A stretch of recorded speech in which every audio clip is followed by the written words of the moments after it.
오늘 본문의 말씀은 다시 한번 아브라함과 하나님과 약속을 재확인하고 있는 말씀입니다. 75세 때 하신 약속인데 아브라함의 나이도 어느덧 99세가 되었습니다. 벌써 20년의 시간이 훌쩍 지나가고 있는데 그쯤 되면 아브라함도 하나님께 할 말은 많았을 것 같습니다. 하나님, 너무 하신 것 아닙니까? 하나님도 거짓말쟁이냐라면서 신뢰에 금이 간다든지 할 수도 있을 것 같은데, 오늘 본문을 보게 되면 어리숙하게도 하나님과 약속을 다시 한번 확인하고 있는, 철석같이 믿고 있는 말씀입니다.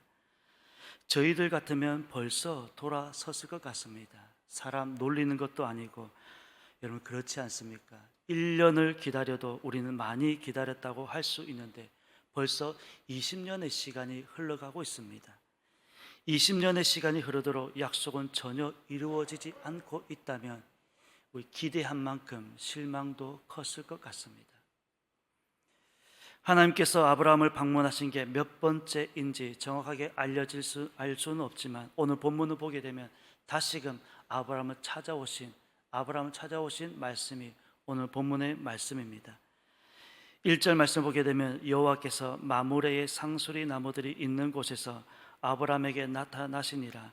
날이 뜨거울 때에 그가 장막문에 앉아 있다가 눈을 들어 본즉 사람 셋이 맞은편에 서 있는지라. 그가 그들을 보자 곧 장막문에서 달려나가 영접하며 몸을 땅에 굽혀.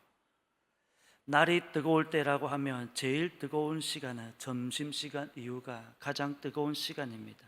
특별히 중동이라고 하는 이 도시는 낮 시간대에는 활동이 제한이 됩니다.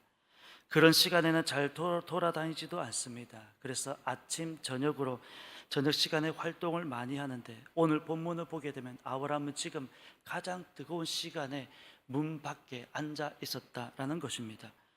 그리고 그 시간에 문에 앉아 있는 것도 상상할 수 없는 이야기입니다. 굳이 그렇게 뜨거운 시간에 사람이 지나다닐 것도 아닌데 왜 굳이 그 시간에 아브라함이 거기에 앉아 있었느냐 하는 것입니다.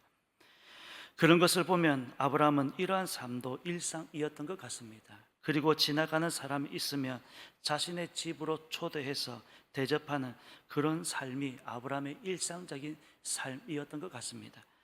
그냥 어쩌다가 한번 지나가는 사람을 초대해서 자신의 집으로 초대해서 음식을 대접하는 그런 것은 아니었던 것 같습니다. 결국 그 일로 인하여서 하나님을 영접하는 일도 생기는 것입니다. 그런데 그 중에 한 분이 여호와 하나님이었다는 사실 아니겠습니까? 하나님께서 친히 사람의 몸을 입고 아브라함의 집을 방문하신 전무후무한 일입니다. 그러한 사실을 아브라함은 꿈에도 생각하지는 못했을 것입니다. 그렇게 손님들을 자신의 집으로 영접한 이후 아브라함의 행동을 보게 되면 급히 장막으로 가서 자신의 아내였던 사라에게 음식을 빨리 준비하라고 시켰고, 사라 역시도 급히 음식을 준비하게 되었습니다. 그렇게 서로가 음식을 나누고 먹고 이런저런 대화가 아마 있었을 것이고, 어느 정도 시간이 흐르고 난 이후의 말씀입니다. 10절 말씀입니다. 그가 이르시되 내년 이맘때 내가 반드시 내게로 돌아오리니 내 아내 사라에게 아들이 있으리라 하시니, 사라가 그 뒤 장막 문에서 들었더라. 아브라함과 사라는 나이가 많아 늙었고 사라에게는 여성의 생리가 끊어졌는지라. 육체를 가진 사람으로서는 한마디로 끝났다라는 말씀입니다. 그때 아브라함의 나이는 99세였고 사라는 아브라함보다 10살이 어렸기 때문에 89세의 나이였습니다. 늙었다라고 하는 이 말씀에는 사람으로서의 소망이 끊어졌다라는 말씀이기도 합니다. 그리고 생리가 끊어졌다라고 하는 이 말씀에는 여성으로서의 사명은 끝났다라는 말씀입니다. 도저히 자녀를 낳을 수 있는 나이도 몸도 아니었습니다. 아브라함이나 사라가 이것을 모를 리가 없었습니다. 문 밖에서 이 말을 듣고 있던 사라의 말을 들어보면 사라의 진심입니다. 12절 말씀입니다. 사라가 속으로 웃고 이르되 내가 노쇠하였고 내 주인도 늙었으니 내게 무슨 즐거움이 있으리요. 본심 아니겠습니까? 자신은 지금 89세의 나이였고 아브라함은 99세의 나이였고 늙었다라는 표현도 쓰고 있으며 생리가 끊어졌다라고 하는 이 말씀은 도저히 자신의 본심으로서는 이루어질 수 없는 이야기를 지금 하고 있다고 받아들이고 있습니다. 그래서 한마디로 웃긴다는 것입니다. 지금 이 이야기가 웃기는 소리라고 하는 것입니다. 웃기지 말라라는 말씀입니다. 여러분들도 이 이야기를 들을 때는 이해가 안 되지 않습니까? 우리도 이해가 안 되는 말씀이지 않습니까? 늙은 사람이, 그것도 생리가 끊어진 사람이 어떻게 자녀를 낳을 수 있다는 말입니까? 도저히 있을 수 없는, 일어날 수도 없는 일입니다. 간혹 우리는 그런 이야기를 들어볼 수 있습니다. 나이가 50이 넘어서 자녀를 낳으신 분의 이야기를 가끔씩은 들어볼 수 있습니다. 그러나 60이 넘었고 70이 넘었고 80이 넘어서 자녀를 낳았다는 이야기는 저도 전혀 들어본 적은 없습니다. 혹시 여러분들은 들어보셨습니까? 일어날 수 없는 일입니다. 본문과 같은 이런 불가능한 일들은 우리 가운데서도 얼마든지 일어날 수 있는 일입니다. 하나님께서 못하시는 일이 없다고 믿으면서도 정작 불가능할 것 같으면 어떻습니까? 믿음이 없습니다. 되겠어? 물론 상황과 환경은 다릅니다. 물론 내용도 다릅니다. 오늘 본문과 같은 일들은 얼마든지 일어날 수 있다는 것이며, 그럴 때 중요한 것은 믿음이 필요하다는 것입니다. 우리의 믿음을 되물어 보고 있습니다. 하나님께서 말씀하셨습니다. 여호와께 능하지 못한 일이 있겠느냐? 기한이 이를 때에 내가 내게로 돌아오리니 사라에게 아들이 있으리라. 우리가 믿는 하나님은 어떤 하나님이십니까? 여러분은 하나님을 어떻게 믿고 있습니까? 하나님을 우리는 전능하신 분으로 믿고 있습니다. 천지를 창조하신 분으로 믿고 있습니다. 능치 못하심이 없는 분으로 믿고 있습니다. 여러분, 이뿐입니까? 우리를 죄에서 구원하시기에도 부족함이 없는 분으로 우리는 믿고 따르고 있습니다.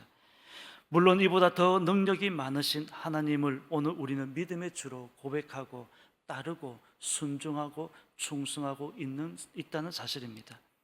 14절을 말씀하고 있습니다. 여호와께 능하지 못한 일이 있겠느냐? 한마디로 없다는 말씀입니다.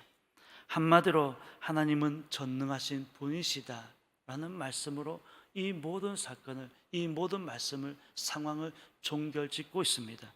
우리는 이런 하나님을 믿고 따르고 있다는 사실입니다. 남의 일이라고 해서 쉬워 보이고 우리 일이라고 해서 어려운 것은 아닙니다.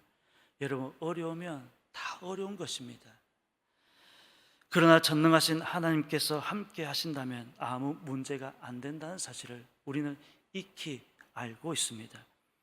여호와께서 아브라함에게 이르시되 사라가 왜 웃으며 이르기를 내가 늙었거늘 어떻게 아들을 낳으리요 하느냐? 여호와께 능하지 못한 일이 있겠느냐? 기한이 이를 때에 내가 내게로 돌아오리니 사라에게 아들이 있으리라. 이 말씀을 끝으로 오늘 본문은 또 다른 상황으로 전개가 되고 있습니다. 여러분, 모든 일에는 하나님의 때가 있습니다. 그리고 하나님의 방법이 있습니다. 하나님의 때가 되면 하나님의 방법으로 반드시 이루실 것입니다. 우리가 다 알고 있는 말입니다. 하나님의 때가 되면 하나님의 방법이 있습니다. 그러기에 성도는 인내심이 필요한 것입니다. 인내하고 참고 기다림이 없이는 오늘과 같은 이 본문과 같은 이 기적은 결코 감당할 수 없다는 사실입니다. 아브라함도 20년을 기다렸습니다. 인내심 하나는 따라올 자가 없을 것 같습니다. 지금까지 얼마나 많은 사람들이 인내하지 못해서 전능하신 하나님의 능력을 체험하지 못하였겠습니까? 20년은 고사하고 1년도 못 기다려서 수많은 사람들이 중도에 포기하고 하나님은 없는 거야, 하나님은 없어 라면서 돌아서는 사람들을 우리는 수없이 많이 바라보고 있습니다. 인내하고 기다리면 전능하신 하나님께서 반드시 기적을 베푸신다는 사실입니다. 하나님의 때가 있으며 하나님의 방법이 있습니다. 오늘 하루도 전능하신 하나님께서 우리와 함께 하신다는 사실을 잊지 않았으면 좋겠습니다. 전능하신 하나님께서 함께 하시면 능치 못하시는 일이 없다는 사실도 잊지 않았으면 좋겠습니다. 21장에 가면 말씀대로 사라가 아들을 낳게 되었습니다. 반드시 하나님께서 말씀하신 대로 이루신다는 사실입니다. 하나님은 거짓말을 하시는 분이 아니시다고 분명히 말씀하셨습니다. 그분은 하신 말씀대로 반드시 이루신다는 사실을 우리는 잊지 마시고, 인내하시면 하나님의 때가 있으며 하나님의 방법이 있으며 반드시 이루신다는 사실을 잊지 마시고, 오늘 하루도 능치 못하시니 힘이 없으신 하나님께서 우리와 동행하신다는 사실 잊지 마시고, 오늘 하루도 그런 하나님과 동행함으로 인하여서 기적의 삶을 경험하는 저와 여러분의 삶이 되시기를 예수님의 이름으로 축원합니다. 기도드리겠습니다. 하나님, 은혜를 감사드립니다. 아브라함에게 하신 약속의 말씀이 벌써 20년의 시간이 흘러가고 있음에도 전혀 그 약속은 이루어지지 않고 있었습니다. 다시금 하나님께서 찾아오셔서 약속의 말씀을 재확인하고 있으며, 또다시 아브라함은 하나님의 약속을 믿고 있습니다. 그리고 비로소 21장에 가서 그 약속이 이루어지고 있음을 말씀하고 있습니다. 하나님께서는 반드시 말씀하신 대로 이루시는 분이심을, 전능하신 분이심을, 능치 못하심이 없으신 분이심을 우리가 잊지 않게 도와주시옵소서. 오늘도 그런 하나님께서 우리와 함께하고 계시며 우리가 동행하고 있다는 사실도 잊지 않게 도와주시고, 그럴수록 더욱더 인내함으로 인하여서 하나님의 때를 기다리게 하여 주옵소서. 하나님의 방법을 기다리게 하여 주옵소서. 그래야 우리의 삶 속에서 기적을 경험하는 매일매일의 삶이 되게 하여 주옵소서. 특별히 오늘 하루 우리에게 기적이 필요한 성도의 삶이 있습니다. 하나님, 반드시 우리와 함께 하시는 하나님을 통하여서 기적을 경험하는 오늘 하루의 삶이 되어질 수 있도록 도와주시옵소서. 그래야 살아계신 하나님께 영광을 돌리는 귀한 삶 되게 하여 주옵소서. 이 새벽에도 귀한 찬양을 올려드렸습니다. 천사 찬양의 찬양도 기억하여 주옵시고, 하나님께 찬양을 올려드리기에 부족함이 없도록 우리의 건강도 늘 지켜주시옵소서. 감사드리며 예수님의 이름으로 기도드립니다. 아멘.